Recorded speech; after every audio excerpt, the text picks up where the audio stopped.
So I unfortunately think that there is, or just in my personal observation, have noticed that there's a lot of shame around miscarriage and fertility challenges in general. So, it's so important for me in my practice to spend time with women and help them to understand from a physiological perspective what's happening and that it's obviously not their fault. And then do my best to give them the tools to meet the challenge and to get their body into a better place so that they'll have less of a chance of having this recur because miscarriage is a devastating occurrence, and you go through a myriad of feelings when it does happen, and fears and all sorts of things pop up.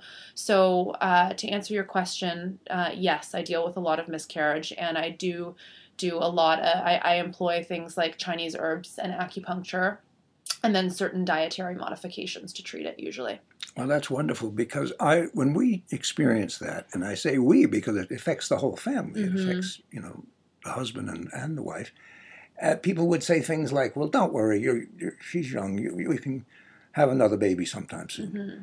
And I was like, well, wait a second, we haven't even begun to feel this loss. Right. And something about the grieving is not sort of okay. Oh, yeah, I think grieving makes people feel very uncomfortable. I think it's sort of why one of the reasons why the topic of fertility and infertility are little spoken about because people really don't know how to handle the topic, what to say to console a person when it's not really about consoling. It's just about sort of holding the space and allowing them to grieve.